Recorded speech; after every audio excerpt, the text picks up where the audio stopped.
Hi viewers, welcome to our channel. ప్రస్తుతం మనతో పాటు senior journalist Damoh Bala sir ఉన్నారు. వాడితో మాట్లాడదాం. నమస్కారం సార్.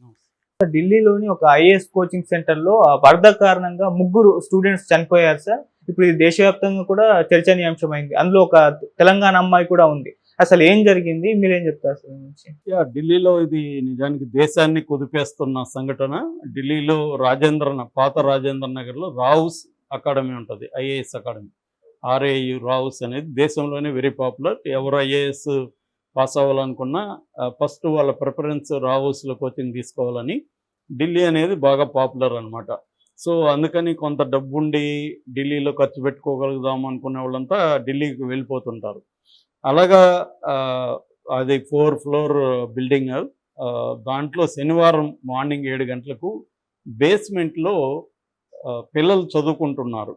లైబ్రరీ ఉంది బేస్మెంట్లో. పిల్లలు చదువుకుంటుంటే హఠాత్తుగా వరద నీరు పోటెత్తి బేస్మెంట్ని మొత్తం కమ్మేసింది. అందులో 3 పిల్లలు చనిపోయారు, మిగతా వాళ్ళు తప్పించుకోగలిగారు. ముగ్గురులో తానియా సోని అనే అమ్మాయి తెలంగాణ అమ్మాయి అంటున్నారు. నిజానికి వీళ్ళది తెలంగాణ కాదు, 24 ఏళ్ళుగా తెలంగాణలో ఉంటున్నారు.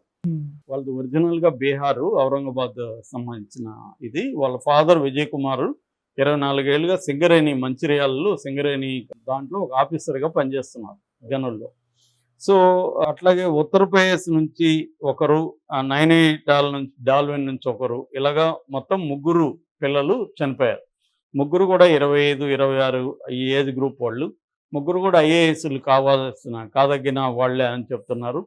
సో ఇది దిగ్భ్రాంతికరమైంది. ఎందుకంటే ఢిల్లీలో ఇట్లాంటి ఒక పాపులర్ ఐఏఎస్ అకాడమీలో ఇంత ఘోరమైన పరిస్థితులు ఉన్నాయా అనేది ఒక్కసారిగా దేశం నివ్వెరపోయిందని చెప్పచ్చు. ఎందుకంటే వీళ్ళు అక్కడ చదువుకునే వాళ్ళందరూ ఐఏఎస్లు, ఐపీఎస్లు అంటే సివిల్ సర్వెంట్స్ కావాలని కళ్ళగన్ని హార్డ్ వర్క్ చేస్తున్న వాళ్ళే పిల్లలు.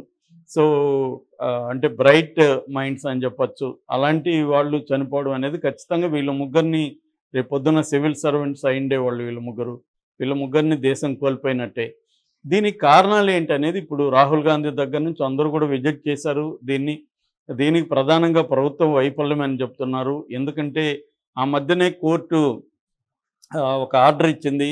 ఈ ఏరియాలో ఒకే ఏరియాలో మామూలుగా మనకు కూడా ఇక్కడ గాంధీనగర్ ఏరియాలోనే సెంట్రలైజ్డ్గా అన్నీ ఒకే చోట ఉంటాయి కోచింగ్ ఇన్స్టిట్యూట్లన్నీ. సో అట్లాగా అశోక్ నగర్, గాంధీనగర్ ఇక్కడే కదా అయి ఉంటాయి. అట్లాగా ఇది కూడా పాత రాజేంద్ర నగర్లో ఐఏఎస్ కోచింగ్ సెంటర్లు అంతా అక్కడే ఎక్కువ ఉంటాయి.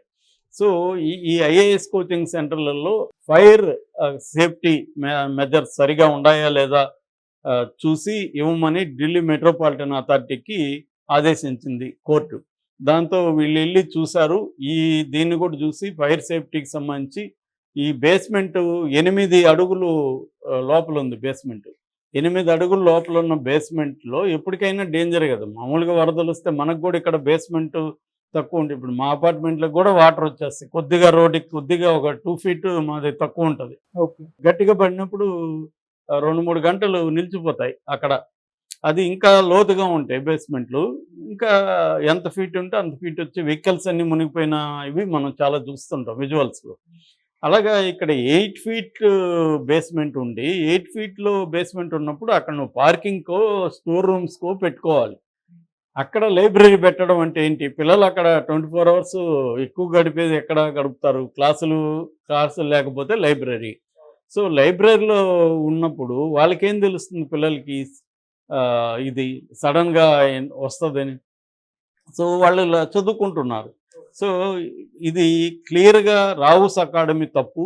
రావుస్ అకాడమీకి వీళ్ళు ఎలా సర్టిఫై చేశారు? సర్టిఫై చేసినప్పుడు వీళ్ళ అధికారులు, మున్సిపల్ అధికారులు ఏం చెప్పారంటే, మీరు ఈ బేస్మెంట్ మూసేయండి లేదా వేరే దానికి వాడండి, లైబ్రరీని ఇక్కడ నుంచి తీసేయండి అని చెప్పారు. తీసేయండి అని చెప్పి నో అబ్జెక్షన్ ఇచ్చేశారు. నో అబ్జెక్షన్ ఇచ్చుండకూడదు. తీసేసినాక వీళ్ళు చెక్ చేసి నో అబ్జెక్షన్ ఇచ్చుండాలి. వీళ్ళు ఇచ్చేశారు నో అబ్జెక్షన్ ఇచ్చేశారు కాబట్టి వాళ్ళు తీసేయలేదు. ఇది ప్రధాన కారణం. అంటే క్లియర్గా రావుస్ అకాడమీ కారణం, వీళ్ళు కారణం. రావుస్ అకాడమీ వాళ్ళు చెప్పే లాజిక్ ఏంటంటే, ఇక్కడ రియల్ ఎస్టేట్ ఇవి బాగా పెరిగిపోయినాయి, రెంట్లు పెరిగిపోయినాయి, మాకు సరిపోవట్లేదు ఈ బిల్డింగు, వేరే బిల్డింగ్ తీసుకొని పెడదామంటే మాకు కాస్ట్ పెరిగిపోతుంది, ఈ కాస్ట్ మళ్ళీ మేము పిల్లల మీద వేయాలి, పిల్లలు భరించే పరిస్థితిలో లేరు, కాబట్టి మేము అక్కడ నడుపుతున్నాం. సడన్గా ఇంత వర్షం పడి ఇట్లా వస్తుందని మేము ఎప్పుడు ఊహించలేదు, ఎప్పుడు జరగలేదు అని వాళ్ళు వాదిస్తున్నారు. గవర్నమెంట్ వైపు నుంచి ఇది రాజకీయాలకు సమయం కాదు, మేము దీని మీద ఎంక్వైరీ చేస్తున్నాం, వాళ్ళ మీద మేము చర్యలు తీసుకుంటాను అనేది వాళ్ళు చెప్తున్నారు. సో ఇక్కడ ఎవరు నేరస్తులు అనే చర్చ జరుగుతుంది. ఈ నిజానికి ఇది జరిగినప్పుడు మాత్రమే మనం చర్చిస్తాం, కానీ హైదరాబాద్లో దాదాపు ప్రతి బిల్డింగ్లో ఇలాంటివి ఉంటాయి. ప్రతి బిల్డింగ్లో ఎవరు కూడా ప్రాపర్ ఫైర్ సేఫ్టీ మెథడ్స్ కానీ ఏమీ తీసుకోరు. రెండోది ఏంటంటే డీవియేషన్స్ అనేవి వెరీ వెరీ కామన్. ఎట్లాగో గవర్నమెంట్ ఏం చేస్తుంది, బీఆర్ఎస్ స్కీమ్స్ కింద బిల్డింగ్ రెగ్యులేషన్ ఇది కింద స్కీమ్ కింద ఏం చేసింది బీఆర్ఎస్ అని, ఇట్లా డీవియేషన్స్ ఉన్న వాళ్ళకి అందరికీ రెగ్యులరైజేషన్ కూడా గవర్నమెంట్ ఎప్పుడో ఒకప్పుడు చేసేస్తూ ఉంటుంది. అందుకని ఎట్లాగో చేస్తారులే అని చెప్పి వీళ్ళు చేసేస్తున్నారు. గవర్నమెంట్ ఎందుకు ఈ పని చేస్తుందంటే గవర్నమెంట్కి ఇన్కమ్ కావాలి. గవర్నమెంట్ ఇంతకుముందు ఫర్ ఎగ్జాంపుల్ మనకి ట్రాఫిక్ ఒకటి తీసుకుంటే, ఇంతకుముందు ఎక్కడన్నా మనం ట్రాఫిక్ ఉల్లంఘన చేస్తే అక్కడున్న ట్రాఫిక్ కానిస్టేబుల్ వచ్చేవాడు, మనల్ని నీ చలానా రాస్తాననేవాడు, సార్ లేదు సార్ చూడండి సార్ అంటే సరే 200 అనేవాడు, మనం బార్గెయిన్ చేసి ఒక 150 చేతిలో పెడితే వదిలేవాడు.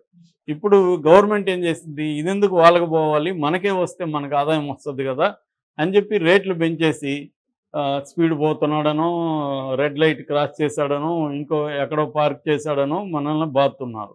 2 వీలర్స్ని, ఆటోల్ని, కార్లని బాది గవర్నమెంట్ ఇన్కమ్ సంపాదిస్తుంది. గవర్నమెంట్ దగ్గరున్న లాజిక్ ఏంటి, మేము ప్రజలకి ఉచిత పథకాలు ఇవ్వాలి, అవి ఇవ్వాలి, ఎక్కడి నుంచి మాకు డబ్బులు వస్తుంది, మేము మీ దగ్గరే లాగాలి కదా అని వీళ్ళు చెప్తారు. నిన్నెవడు అసలు ఇవ్వమన్నాడా అంటే అందరూ ఇస్తున్నారు, మేము ఇవ్వాలి, ఇవ్వకపోతే ఓట్లు రావు మాకు అని వాళ్ళ లాజిక్ చెప్తున్నారు. సో అదేదో ఎండు చేపల కథ ఉంది కదా, చేప ఎందుకు ఎండలేవంటే రాజుగారి కథ, అలాగా ఇది ఎవరిని అడిగినా వాళ్ళ వైపు నుంచి ఒకటి చెప్తున్నారు. సో ఫైనల్గా ఫేట్ కిందకి వెళ్ళిపోతుంది. ఫైనల్గా వాళ్ళ తలరాత అక్కడ ఆ టైంలో ఉన్నారు, చచ్చిపోయారు అని ఫేట్ కిందకి ఇది మారిపోతుంది. అంటే ఏ వ్యవస్థ బాధ్యత తీసుకునే పరిస్థితిలో ఇవాళ మన ఇండియాలో లేదు. అన్ని వ్యవస్థలు దాని కారణాలు వాళ్ళకు ఉన్నాయి.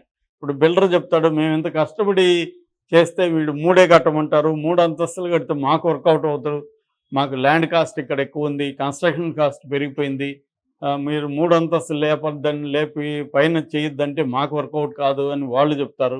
సో అందుకని మేము ఒక పెంట్ హౌస్ వేసి దాన్ని అమ్ముకుంటున్నాం అని వాళ్ళు చెప్తారు. సో ఈ గవర్నమెంట్ అధికారులు అంటే మేము లంచాలు ఇచ్చి ఉద్యోగాల్లోకి వచ్చాం, మాకు లంచాలు తీసుకోకపోతే మేము ఎలాగా చేయాలి అని వాళ్ళు చెప్తారు. ఇలాగా ప్రతి ఒక్కడు వాడోడు కారణం చెప్తూ బతికేస్తున్నారు. దీంట్లో బలయ్యే వాళ్ళు సోకాల్డ్ ఫేట్ సరిగా లేని వాళ్ళు బలవుతున్నారు. అట్లా ఇప్పుడు పాపం ఈ పిల్లలు ఎంతో కష్టాలు పడి అక్కడ చదువుకుందామని వెళ్ళిన పిల్లలు, ఈ తల్లిదండ్రులు ఇప్పుడు ఈ ఏజ్ గ్రూప్ వాళ్ళు చనిపోతే, మామూలుగా పిల్లలు ఎవరు చనిపోయినా తల్లిదండ్రులు ఖచ్చితంగా జీవితాంతం బాధ ఉంటుంది. అది మరీ ఏజ్ గ్రూపు 25 వచ్చి ఇంకా ఐఏఎస్ సివిల్స్ అవ్వబోతున్నారు అన్న ఒక మొత్తం హోప్స్ అంతా వాళ్ళ మీద పెట్టుకున్న తల్లిదండ్రుల పరిస్థితి అతి దారుణంగా ఉంటుంది. దీనికైతే ప్రజెంట్ అయితే వీళ్ళ మీద ఏమన్నా బాధ్యత తీసుకోవచ్చు. నిజానికి మనకి స్పష్టంగా కనబడుతూ ఉండేది వాళ్ళదే బాధ్యత, ఫస్ట్ ఆ బిల్డింగ్ వాళ్ళది. వాళ్ళకి వేరే ఏదైనా చేయాలి తప్ప వాళ్ళ లాభాల్లో కట్ చేసుకోవాలి. వాళ్ళకి ఎప్పటి నుంచో ఉంది, బోలు లాభాలు వచ్చి ఉంటాయి, దాన్ని సేఫ్టీ ఒక లైబ్రరీ పెట్టుకోవడానికి ఏంటి ఇంకో దగ్గర.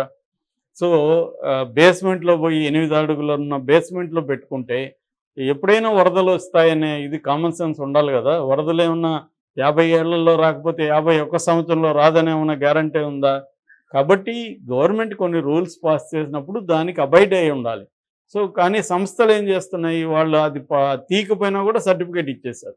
ఎందుకంటే ప్రతి దగ్గర లంచం అనేది పనిచేస్తుంది. ముఖ్యంగా టౌన్ ప్లానింగ్, మున్సిపల్ అధికారులు వీళ్ళ దగ్గర భయంకరంగా లంచాలు, రెవెన్యూ, ఈ కొన్ని డిపార్ట్మెంట్లు ఉంటాయి. ఎందుకంటే అవతల కోట్ల వ్యవహారాలు నడుస్తాయి కాబట్టి వీళ్ళకి డబ్బులు అనేవి విపరీతంగా ఉంటాయి. దీని వాటా మళ్ళీ రాజకీయ నాయకులకి వెళ్తుంది. ఇలాగా ఇది ఒక విషవలయం. ఈ విషవలయంలో పిల్లలు చిక్కుకొని చనిపోయారు. ఓకే, అది బేసిక్గా.